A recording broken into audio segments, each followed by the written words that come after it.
எல்லாருக்கும் வணக்கம். இன்னைக்கு சூப்பரான பாவக்காய் வத்தல் எப்படி செய்றதுன்னு பார்க்கலாம். பாவக்காய் சாப்பிடாதவங்க கூட இந்த வத்தல் ரெசிபிய ரொம்பவே லைக் பண்ணி சாப்பிடுவாங்க.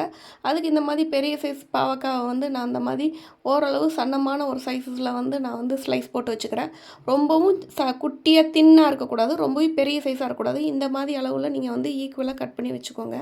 இந்த மாதிரி நான் வச்சிருக்கிற பாவக்காவ எல்லாம் ஈக்குவலா கட் பண்ணி வச்சுட்டேன். இப்போ இத நமக்கு நறுக்கிறதுக்கு முன்னாடி கழுவிட்டு தான் நறுக்கணும். நறுக்குனதுக்கப்புறம் நீங்க கழுவக்கூடாது.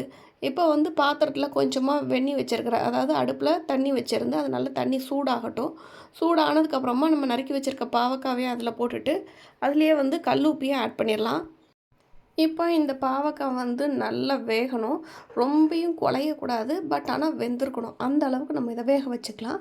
இதுக்கு ஒரு தட்டை போட்டு நீங்கள் மூடி வச்சுட்டிங்கன்னா கொஞ்சம் சீக்கிரமாகவே வேகும். இங்கே பாருங்கள், இந்த மாதிரி நல்லா தர தர தரன்னு கொதிச்சு வந்திருக்கு பார்த்தீங்களா?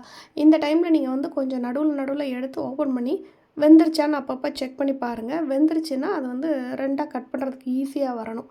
அந்த அளவுன்னு வச்சுக்கோங்களேன். ரொம்ப குழைய மட்டும் கூடாது. பட் ஆனால் வெந்திருக்கணும். அந்த மாதிரி நீங்கள் இருக்கிற வரைக்கும் இதை நல்லா வேக வச்சுக்கோங்க. பாருங்கள், இப்போ திருப்பி நான் மூடி வச்சுட்டு ஓப்பன் பண்ணியிருக்கிறேன்.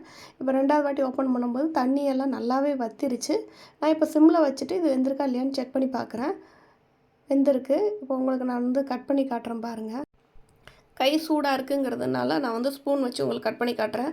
இந்த மாதிரி கட் பண்ணும்போது இந்த மாதிரி 2ஆக பிளந்துருக்கு பார்த்தீங்களா?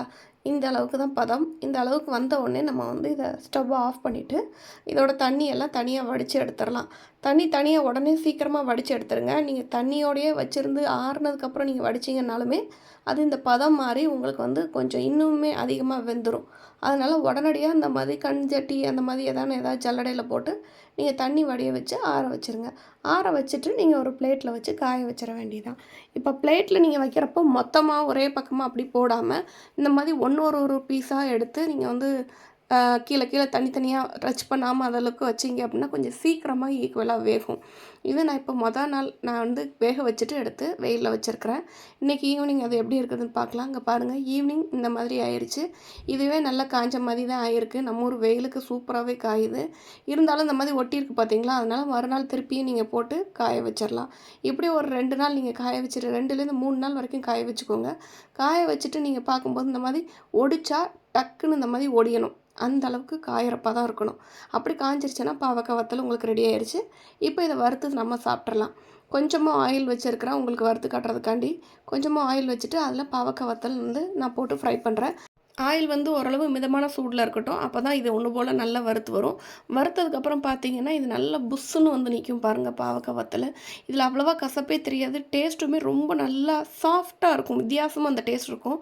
மறக்காமல் நீங்கள் ட்ரை பண்ணி பாருங்கள். பிடிச்சிருந்தா சப்ஸ்கிரைப் பண்ணுங்கள். தேங்க்ஸ் ஃபார் வாட்சிங்.